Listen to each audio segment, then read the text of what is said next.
പഴയ ചൂരി മദ്രസയിലെ അധ്യാപകനായിരുന്ന കുടക് സ്വദേശി മുഹമ്മദ് റിയാസ് മൗലവിയെ കഴുത്തറുത്ത് കൊലപ്പെടുത്തിയ കേസിൽ കാസർഗോഡ് ജില്ലാ പ്രിൻസിപ്പൽ സെഷൻസ് കോടതി ഇന്ന് വിധി പറയും.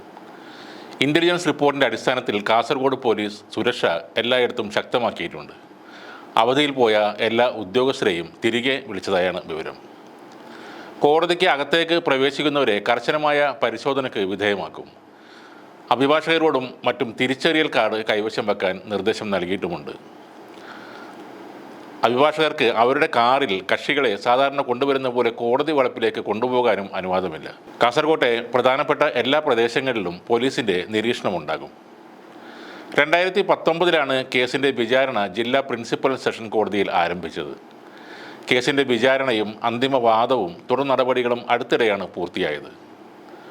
കോവിഡും ജഡ്ജിമാരുടെ സ്ഥലം മാറ്റവും കാരണം ഈ കേസ് കുറേ നീണ്ടുപോകാൻ കാരണമായി. കഴിഞ്ഞ ഫെബ്രുവരി 27 ആദ്യം വിധി പറയാൻ തീരുമാനിച്ചിരുന്നത്. പിന്നീട് ഇത് മാർച്ച് 7 മാറ്റിയിരുന്നു. ഇതിനുശേഷം വീണ്ടും മാർച്ച് 20 മാറ്റി. ഒടുവിലാണ് മാർച്ച് 30 വിധി പറയാൻ തീരുമാനിച്ചത്. 2017 മാർച്ച് 20 രാത്രിയിലാണ് റിയാസ് മൗലവിയെ താമസ സ്ഥലത്ത് കഴുത്തറുത്ത് കൊലപ്പെടുത്തിയത്. കാസർഗോഡ് പോലീസ് സ്റ്റേഷൻ പരിധിയിലെ അജേഷ് എന്ന അപ്പു, നിതിൻ കുമാർ, അഖിലേഷ് എന്ന അഖിൽ എന്നിവരാണ് കേസിലെ പ്രതികൾ. സംഭവം നടന്ന് 3 ദിവസത്തിനകം അന്വേഷണ സംഘം പ്രതികളെ പിടികൂടിയിരുന്നു. ഇതുവരെ ഇവർക്ക് ജാമ്യം ലഭിക്കാത്തതിനാൽ അറസ്റ്റിലായത് മുതൽ 7 വർഷക്കാലമായി ജയിലിൽ തന്നെ കഴിയുകയാണ്. കേസ് ഇതുവരെ 8 ജഡ്ജിമാരാണ് പരിഗണിച്ചത്. 8ാമത്തെ ജഡ്ജായ കെ ബാലകൃഷ്ണൻ കേസ് വീണ്ടും ആദ്യം മുതൽ പരിശോധിച്ച ശേഷമാണ് ഇപ്പോൾ വിധി പറയാൻ പോകുന്നത്.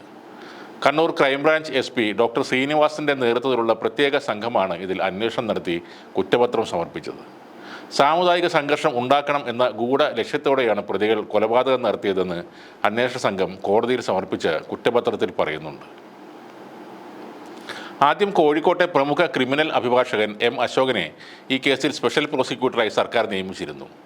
എന്നാൽ വിചാരണ നടപടിക്കിടെ അസുഖത്തെ തുടർന്ന് അദ്ദേഹം അന്തരിച്ചതിനാൽ അദ്ദേഹത്തിൻ്റെ ജൂനിയറായിരുന്ന അഡ്വക്കേറ്റ് T. ഷാജിത്തിനെയാണ് പിന്നീട് സ്പെഷ്യൽ പ്രോസിക്യൂട്ടറായി നിയമിച്ചത്.